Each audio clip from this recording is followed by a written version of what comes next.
Hi everyone, thanks for watching. This is my review of the PRS Reclaimed Limited CE-24 semi-hollow, which holds the unique accolade of being the PRS with the longest model name ever.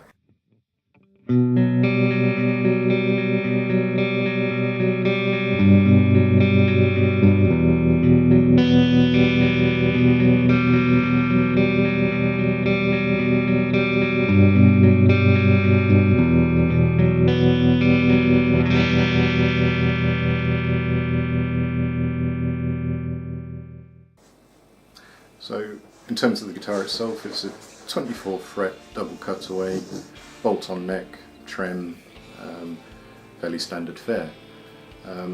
However, it's a bit of a departure for PRS as it's the first semi-hollow bolt-on they've done. And it's got some unique wood choices as well, which are the real selling point of this model.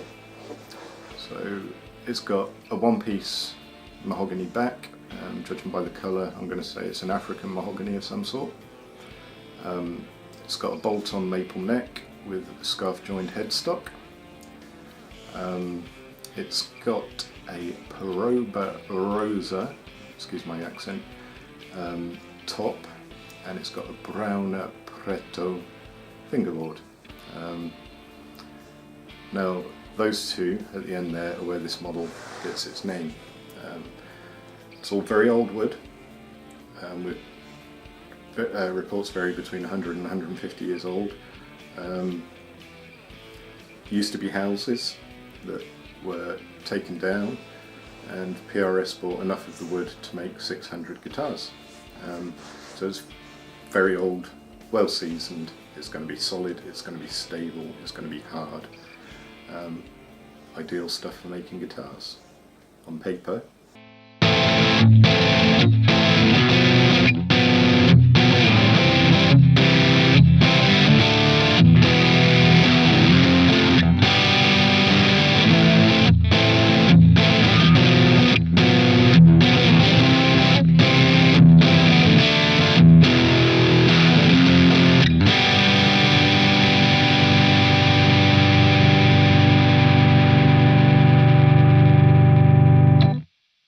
so the neck is PRS is pattern thin. It's not thin in modern terms. It's not an Ibanez neck, it's not a Jackson neck. It's thin by vintage guitar terms. If you are familiar with the sort of Fender early 60s C-shaped neck, you'll be right at home on PRS's pattern thin. It's a beautifully rounded C-shaped neck, 10-inch fingerboard radius, 24 sort of medium to medium jumbo frets, 25-inch scale length, just effortless playing surface, and the satin finish to both body and neck just means your hands glide all over it. There's no stickiness, it doesn't matter if you get sweaty, it's on stage, it's just an effortless playing surface that really lets you feel connected to the wood, and it's a big plus for me on this model. Now on the finish, I've played a few PRS guitars with that satin nitro finish as found on this model, and I've never felt a ridge or a lip between the mahogany back and what's normally a maple top, but in this case is the Rosa top. But on this model, if you just run your finger, there's a tiny little ridge, and you can feel from one to the other. Now, if we go back to the Modern Eagle I reviewed a few weeks ago, it was seamless, it felt like one piece of wood. On this, there is that ridge. And again, on the finish, it's just the old tooling mark around the edges that I don't ever remember seeing on another PRS guitar. Now, you can kind of forgive it on a model like this. It's meant to look vintage, it's meant to look old and retro. without going down the relic route, they've found another way of doing it by using these almost ancient reclaimed woods. But when you're spending this kind of money on a guitar, you don't expect any accidental imperfections. Any imperfections that are there should be there by design, not by accident. That's up to you. I mean, it doesn't affect the playability or the sound or anything like that. It's just something to bear in mind. So the back is a single piece of mahogany that's been routed out on the bass side to make a semi-hollow guitar. And then you've got the fairly thick slice of Pieroga Rosa across the top.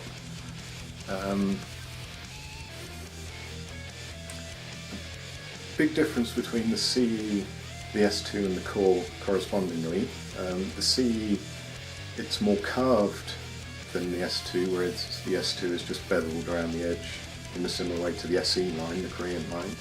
So it's curvier than S2, but it's not as curvy as a Core, so it doesn't have the same violin carve that goes across the top. But it's very curvy, very intimate playing surface, especially with that satin finish that I've already mentioned. The mahogany back has got a wonderful rib cage cut and contour, and the guitar just fits into the body wonderfully. Really comfortable guitar to play. The Brown & Preto fingerboard, it looks like rosewood. It's the same sort of chocolatey brown, straight grained as a nice slab of rosewood, but it feels much harder. It feels more like maple, but it looks like rosewood. In fact, it looks so much like rosewood that the rumour is that PRS Europe had some real trouble getting these guitars into the UK, and they were stuck in customs for a very long time while they argued, no, it's not rosewood, it's a completely different species, it doesn't grow in the tropics like rosewood does. And I think that's a good way of starting off some comparisons for this wood, and the top as well. Now, the houses they took down were around the region of the Brazilian and Argentine border, which is below the tropics. So the Brown & Preto, the Pieroga Rosa are not tropical hardwoods. They're not like rosewood, they're not like mahogany, they're not like ebony. They're temperate hardwoods. Other temperate hardwoods used in guitar making are things like ash, alder, maple, spruce on acoustics. And yeah, I think the fingerboard, it looks like rosewood but it feels like maple. The top looks a bit like alder and it feels a bit like alder, but with a slightly pinker hue. It's very attractive, the grain's beautiful, but if you're expecting tropical hardwoods, if you're expecting an alternative to Brazilian mahogany or Brazilian rosewood, this isn't the guitar for you because they're nothing like those. If you're open-minded and not really expecting anything, this is the guitar for you. The frets are beautifully finished. The C-shaped neck has sort of rolled fingerboard edges, so sliding up and down the fretboard, especially with the flawlessly finished frets, just creates a wonderful playing surface. I'm really impressed with the CE range as a whole, but as a player's guitar, you still can't beat an American-made PRS, of which this CE very much is. In terms of electronics, you've got a master volume, a master tone, a three-way toggle switch behind the bridge, and a proper set of American 8515 pickups with the PRS square bobbins, or squabbins for short. To me, this is what sets the CE apart from the S2 line, is the inclusion of the pickups that you find in the core models. The 8515 are big favourites of mine. They're my personal favourite pickups that PRS have ever made, and they're probably in the top 3 or 4 pickups that I've ever played from any manufacturer. They're absolutely sublime, and I'm hoping that the tonality will come across in the sound bites.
In terms of hardware, there's a lot of comments on the hardware on these new CE models.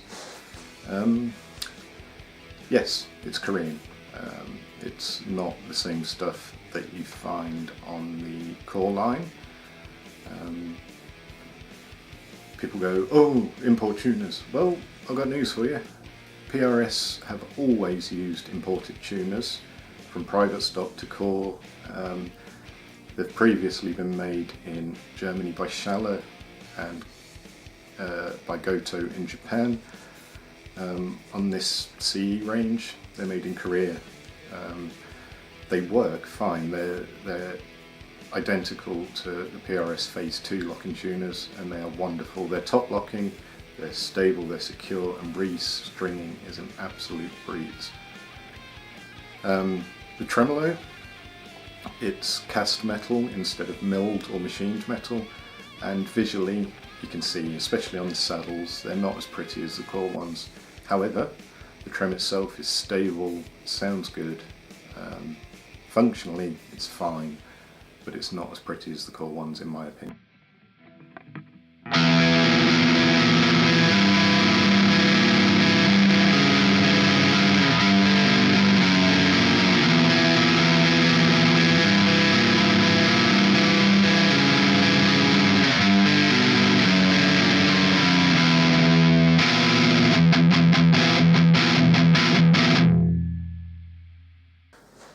So when you first pick it up unplugged and start strumming away, the thing that really jumped out at me was how loud it is. It's a really loud guitar. It's resonant, and the satin finish feels wonderful under the hand. If you strike a big open chord, you can feel the whole guitar vibrating against your rib cage, and that really does bode well for plugging.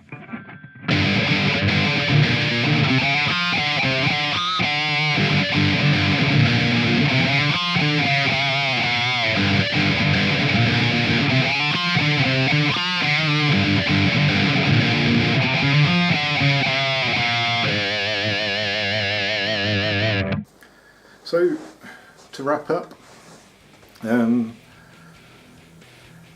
a bit of a mixed bag, this guitar. If we go through the good bits, I think it sounds amazing. It doesn't sound like anything else in the PRS catalogue. It's got its own unique voice, and that's going to be a combination between the semi-hollow construction, the bolt-on construction, and the tone woods. Another plus, it's the only bolt-on semi-hollow guitar PRS make. Another pro, the USA 8515 pickups that normally come in guitars costing 2 or 3 times as much. Inspired, great pickups for any kind of music in my opinion. They've got the clarity to be able to handle mega distortion, but they've got the sparkle and the character to sound good or excellent even in clean tones, and milder overdrive tones. So for country, for rock, for pop, for indie, for metal, with the neck pickup and the tone control rolled off, you can even get decent jazz tones out of it. Very, very versatile guitar. Another pro is the gig bag, surprisingly. I'm not a fan of PRS hard cases. There, I said it. They're very expensive. So if a hard case was included in this guitar, it'd probably add 15% onto the retail price, which is a lot. I'm a big guy. I'm just over 18 stone, or 250 pounds to my American friends. Now, with something like a Hiscox Lightfly case, I can jump up and down on that case with the guitar inside, and the guitar's going to be fine. I know because I've done it. Wouldn't even think about trying that with a PRS hard case. And the other thing is, I know guys that have got a loft full of hard cases that they never use because they only play at home. Whereas the PRS gig bag is sturdy, it's got a handy coat hanger so you can hang your guitar up out of the way. It looks good, it functions fine, it's got lots of handy pockets. And to help keep the cost down, I think that's all you need. You can always go and buy a PRS hard case if you really feel you need one, but you can also buy stuff like Hiscox for a lot less that will offer more protection if you're a gigging musician. And I think the last pro for me is the hardware. It's fine. The tuner's equally as good as the American ones despite being made in a different country. In terms of function, the S2 bridge works fine, returns to tune, sounds fine. Might not look as nice as the core one. You can tell there hasn't been as much effort gone into it. Doesn't matter, fully functional. In terms of cons, some of them are niggles, but so we'll start with the niggles. The back plates, not recessed, no idea why. They recessed them on the cheaper SE line, they recessed them on the core line. Please recess them on the S2 and CE line. It looks cheap and it feels nasty when you've got that rubbing against you. There's no need for it, PRS. The second niggle, I've noticed this on a few PRS guitars, so I'm not convinced it's an accident. If your tone control is on 10 and you try and pull it straight up to split, you can't. It physically will not pull up. You have to roll it back to like 9.8 and then pull up as you twist. Now I've noticed this on SE, I've noticed it on S2, I've noticed it on this CE, and I've noticed it on Wood Library guitars. So I think it's deliberate, but in the heat of the moment, on a sweaty stage, it's one more movement you don't want to have to worry about. And then the final one, it might not worry people, but that ridge between the top and the back, I've never noticed that on a Saturn PRS before. The tool marks around the edges, I've never noticed those on a PRS guitar before. When you're spending this kind of money, you want perfection. Or I do, I want perfection. That's over a month's wages for a lot of people here in the UK. It shouldn't be there. It should be flawless, as PRS have built their reputation on. So, to sum up, subjectively, it's a great looking guitar. It sounds like nothing else in the PRS catalogue. It feels like nothing else in the PRS catalogue. It's mostly well made, it's mostly well finished. The pickups are wonderful, and value for money wise, I think it's ideal.